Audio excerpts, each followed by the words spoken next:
¿Qué tal? Muy buenos días. Vuelve la actividad parlamentaria y regresa el programa para dar cuenta de todo lo que sucede en la Cámara Autonómica. Durante los próximos 30 minutos resumiremos qué temas se han abordado y en nuestra entrevista semanal conoceremos un poco más a Manuel Marrero, diputado del Grupo de Podemos. Su grupo está a favor de la ampliación del número de diputados que se prevé dentro de la reforma de la ley electoral. Podemos avanzar hasta los 70, donde dice que uno más para Fuerteventura y 9 a repartir en un colegio de restos que lógicamente recaerían fundamentalmente sobre las dos islas más pobladas. Pero esa es una cuestión fundamental desde mi punto de vista. Entonces, avanzar en esa dirección y sobre todo hay una cautela que Podemos ha puesto desde el principio, que no cueste ni un euro más a la ciudadanía de Canarias. El Parlamento de Canarias y la Asamblea Nacional de Cabo Verde han celebrado su primer encuentro bilateral. Hasta Cabo Verde se ha desplazado una representación de la Cámara Canaria con la presidenta a la cabeza, Carolina Darias, para abordar asuntos de interés para ambas asambleas. También conoceremos un poco más la labor que ha realizado Jerónimo Saavedra como diputado del Común. Haremos balance de esta institución que depende del Parlamento junto a la Audiencia de Cuentas y el Consejo Consultivo.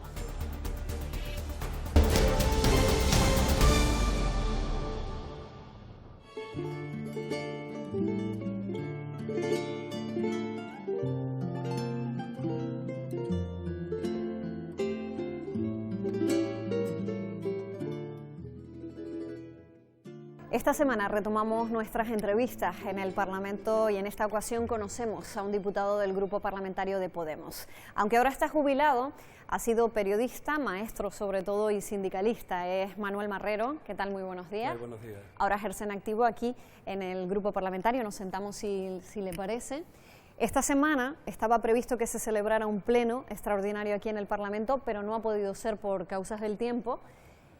No ha gustado mucho en la calle y eso ya ha provocado reacciones sobre todo en las redes sociales, ¿no? Sí, ha suscitado esa reacción entre la ciudadanía con toda la razón, porque no se comprende que se suspenda un pleno del Parlamento mientras no se suspenden las clases o toda la gente acude a sus trabajos.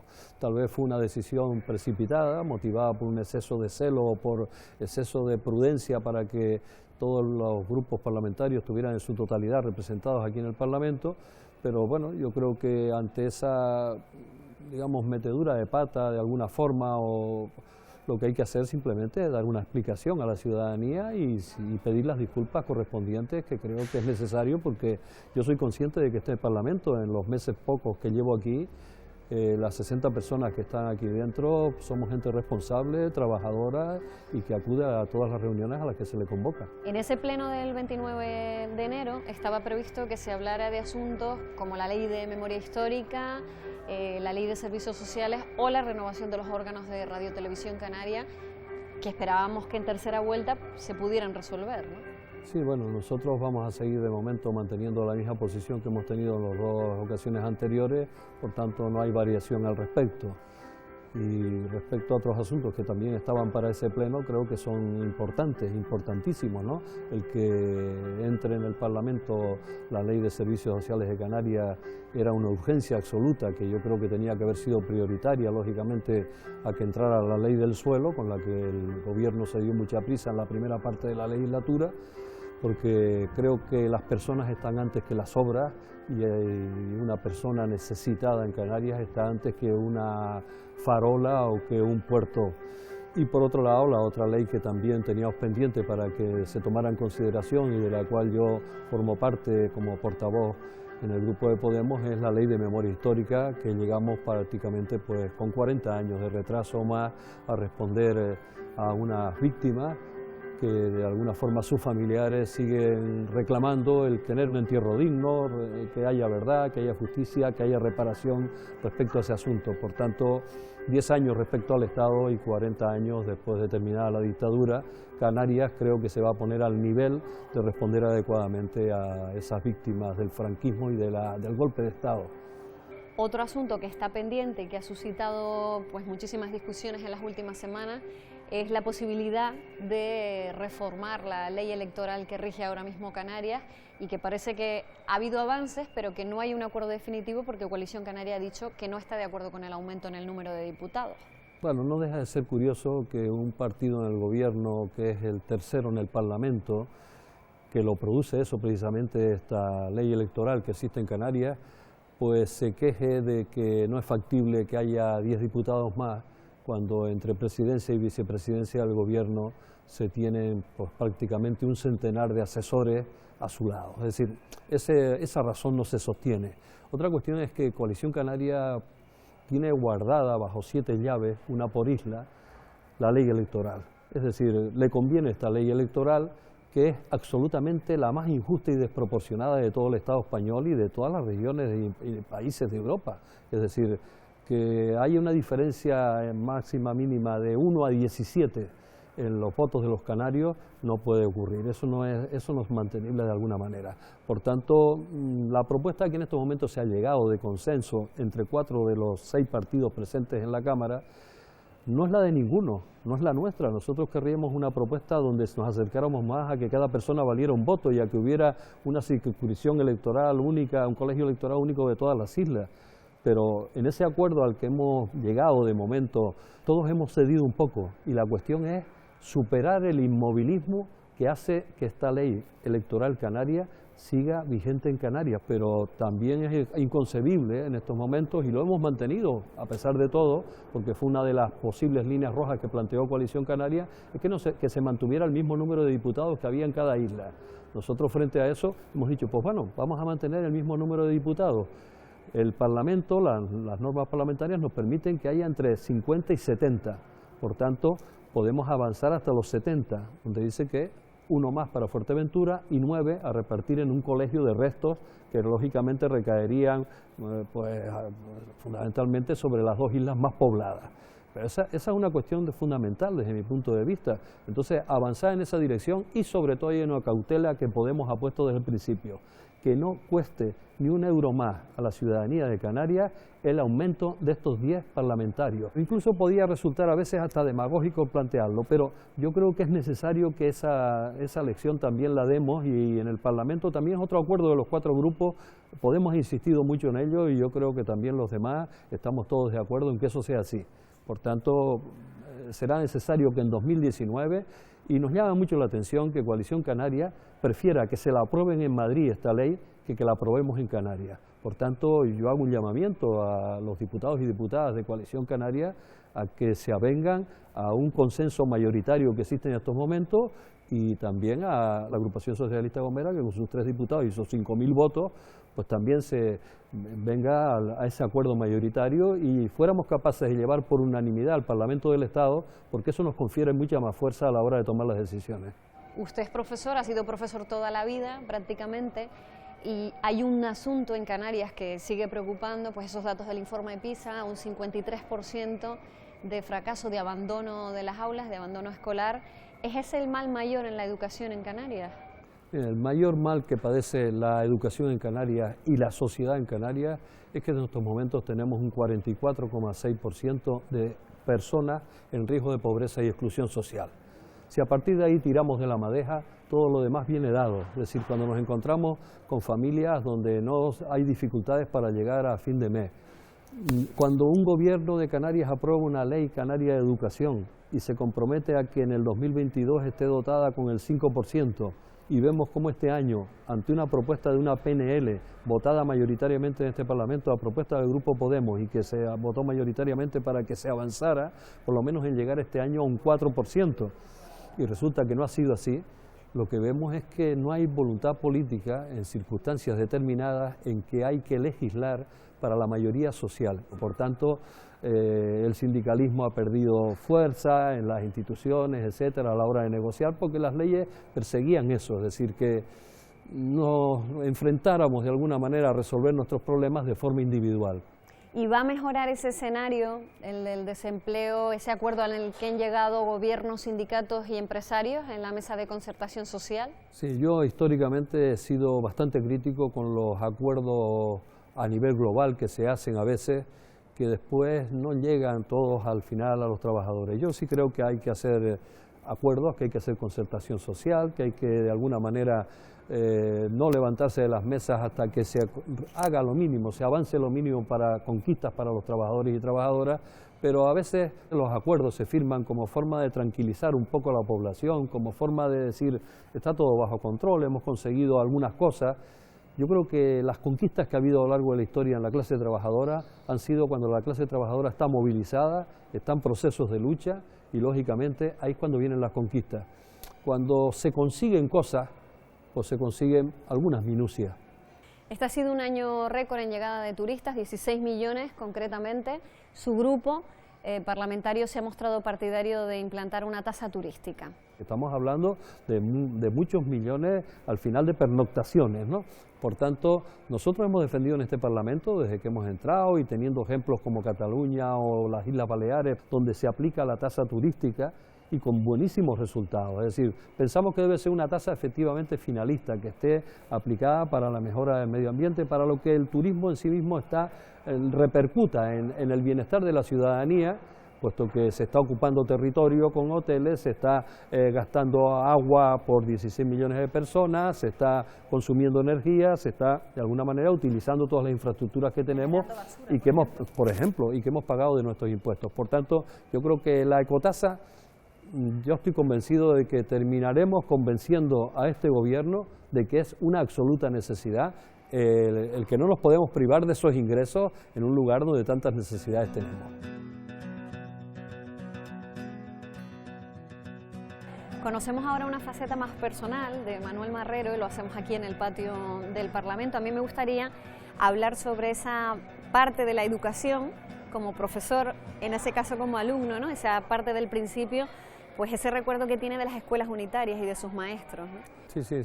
Yo quisiera de alguna manera hacer valer lo que significan las escuelas unitarias en Canarias, lo que han significado y que no están muy protegidas actualmente por el actual gobierno de Canarias, ¿no?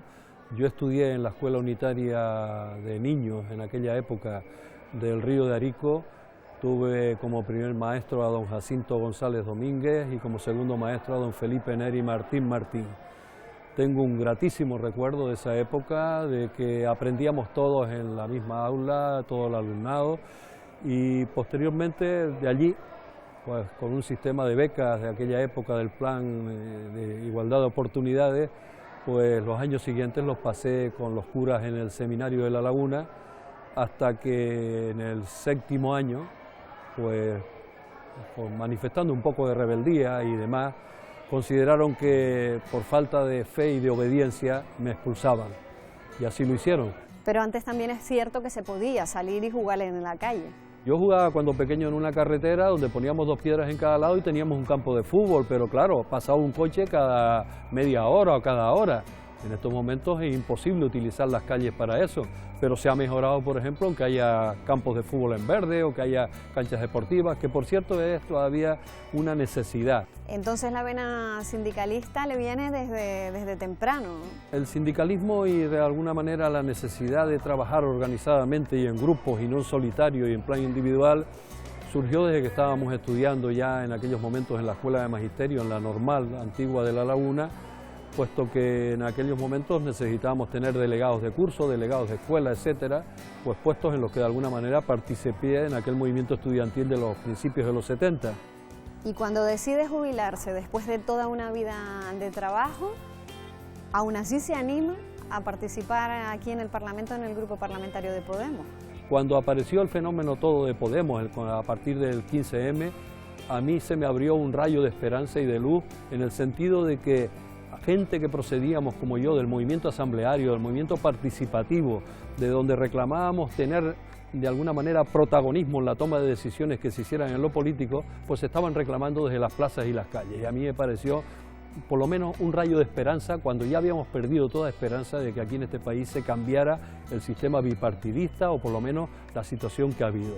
No lo dudé ni un solo momento cuando me invitaron a participar en la candidatura de mayo del 2015 en Podemos.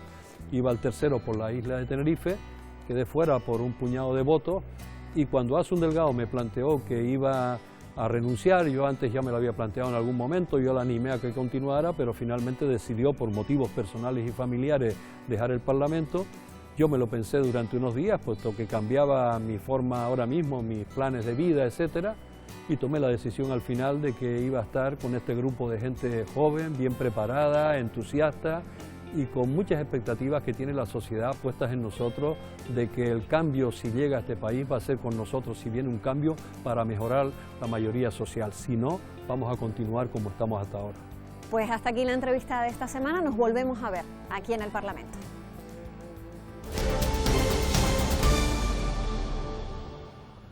Y después de conocer un poco más a Manuel Marrero, empezamos con el repaso de la actualidad que nos deja el Parlamento esta semana y lo hacemos en Cabo Verde, a donde se han trasladado representantes de la Cámara para mantener el primer encuentro con la Asamblea de Cabo Verde. Han abordado asuntos de interés para ambas asambleas, con el objetivo de valorar los acuerdos recogidos en la Declaración de Canarias, trabajo recogido en las 8ª Jornadas Parlamentarias Atlánticas. La presidenta del Parlamento Canario, Carolina Darias, y el presidente de la Asamblea Nacional de Cabo Verde, Jorge Mauricio dos Santos, han firmado una declaración para establecer un calendario oficial de encuentros entre ambas instituciones. Hablando también de las potencialidades, de la necesidad de seguir colaborando en las alianzas para intentar aprovechar nuestras potencialidades, afrontar aquellos retos que tenemos en común y sobre todo establecer una agenda de trabajo en donde la alianza es la que nos permite seguir avanzando en el espacio de la Macaronesia. Y junto a Carolina Darias han viajado a Cabo Verde representantes de la mesa y de los grupos parlamentarios. En la agenda de trabajo han incluido reuniones con las principales autoridades del país. Además han visitado el Centro de Energías Renovables y Mantenimiento Industrial de Cabo Verde y la Escuela de Hostelería y Turismo. La visita de la delegación del Parlamento a Cabo Verde ha incluido a la Escuela de Hostelería y Turismo de la República, el lugar donde se forman los profesionales para la principal actividad económica en ambos archipiélagos. Este viaje está sirviendo una vez más para demostrarnos que todo tipo de colaboración entre Canarias y Cabo Verde redundará en un recíproco beneficio. Vemos que tenemos problemas que son muy similares a los nuestros, tanto de ámbito social, el tema turístico, en fin, tenemos una similitud muy grande. Cabo Verde recibió la visita de cerca de 600.000 turistas durante 2017. Como Canarias impulsa su crecimiento turístico sin perder de vista la sostenibilidad del sector. La segunda parada para la delegación canaria ha sido el Centro de Energías Renovables y Mantenimiento Industrial. Tenemos muchos desarrollos, muchas políticas de carácter común que debemos ampliar e implementar en toda la región macaronésica. El principal propósito del viaje ha sido el encuentro institucional para estimular la colaboración en materia legislativa. Es muy importante poner en valor esas experiencias comunes que debemos trabajar desde los ámbitos legislativos. El balance que hacemos es muy positivo. Creemos que esta debe ser la primera de muchas reuniones bilaterales entre Canarias y Cabo Verde. Está sirviendo para unir lazos, para firmar un compromiso de colaboración entre ambas asambleas legislativas y, insisto, para unir aún más esta región de la Macaronesia, de Canarias, Azores, Madeira y Cabo Verde. La declaración firmada establece la firme voluntad de potenciar las relaciones entre la República de Cabo Verde y la Comunidad Autónoma de Canarias a través de encuentros periódicos. El Fondo de Compensación Territorial tiene su origen en la Constitución española. Se creó para corregir desequilibrios económicos entre las diferentes regiones. La Audiencia de Cuentas presentó esta misma semana ante la Comisión de Hacienda el informe de fiscalización del fondo correspondiente a 2016.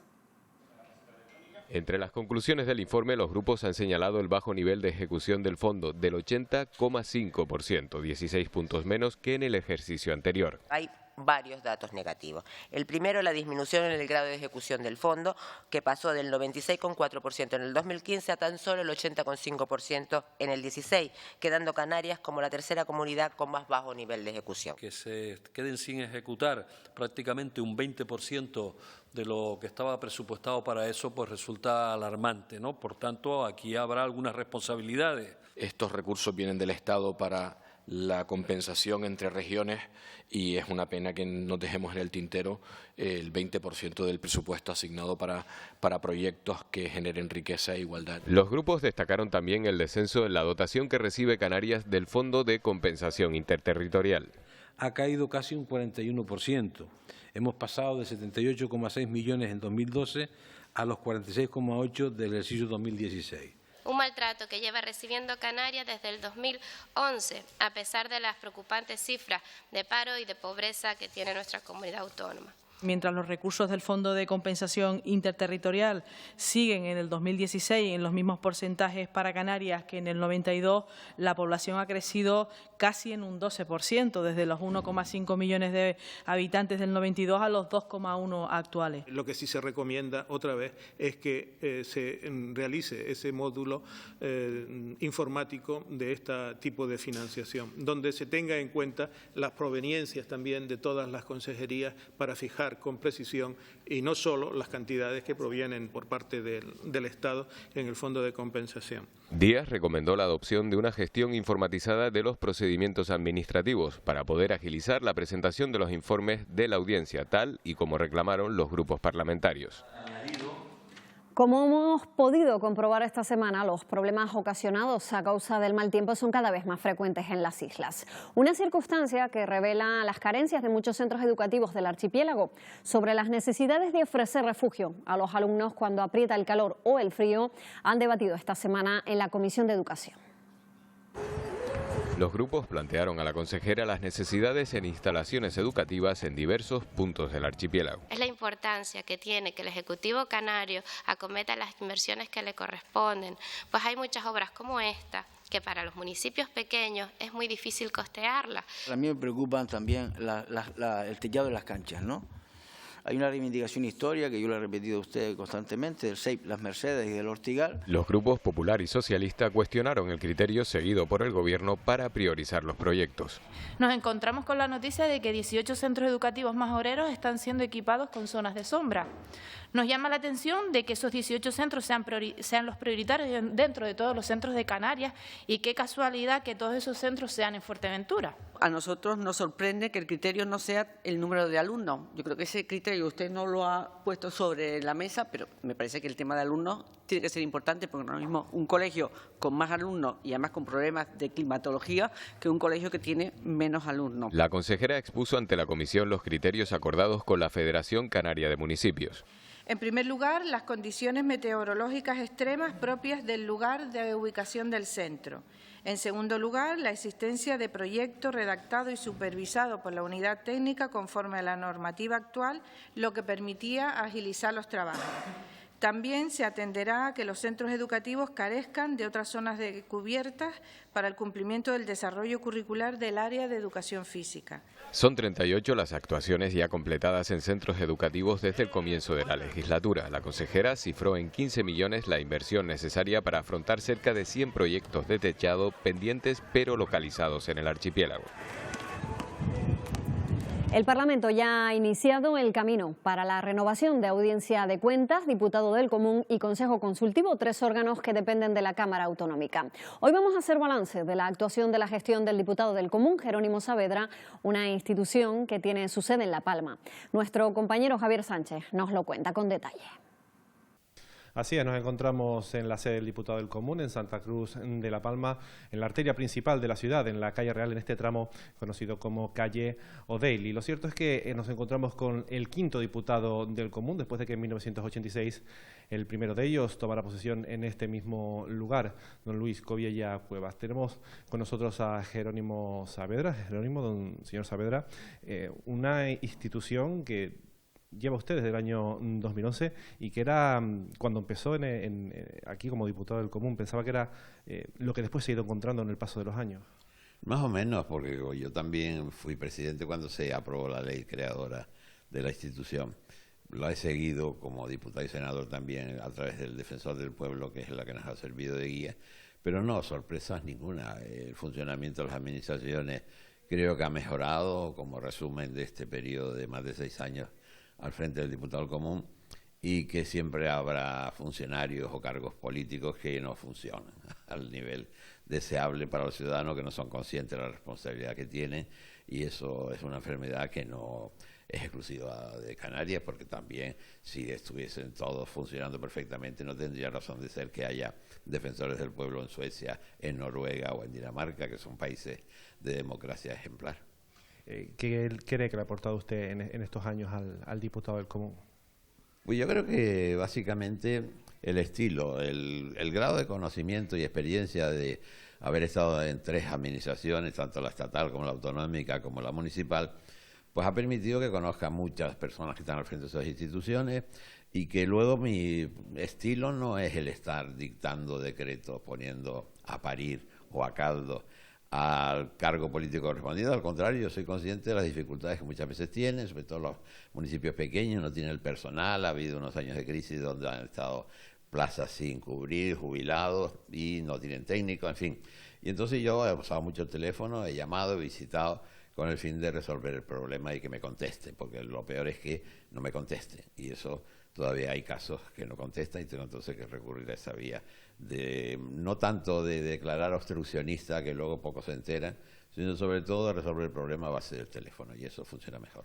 ¿Es el gran desconocido de la política, el diputado del Común para el Canario, o se ha ido cada vez siendo una figura más abierta?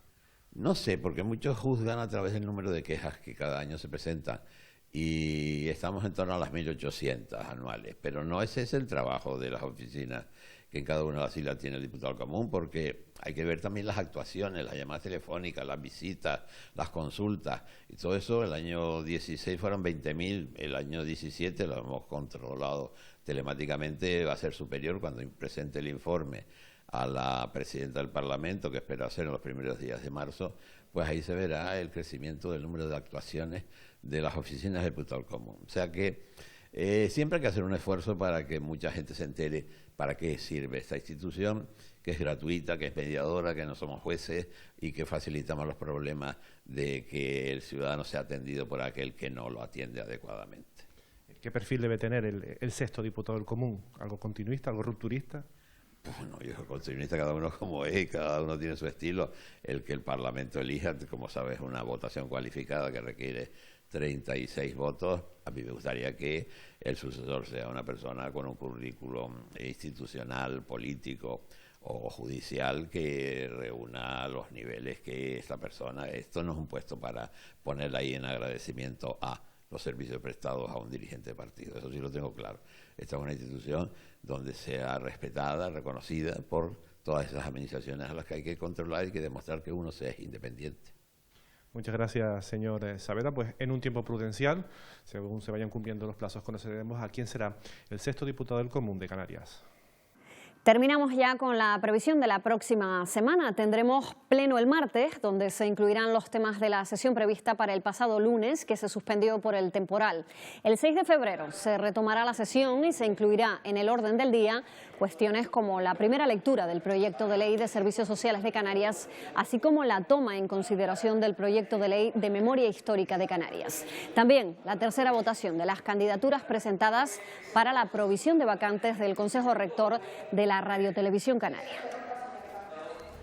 La próxima semana volvemos ya con el repaso a la actividad parlamentaria. Mientras tanto, como siempre, pueden seguirnos a través de los servicios informativos de Televisión Canaria y en nuestra página web rtvc.es. Es todo. ¡Feliz semana!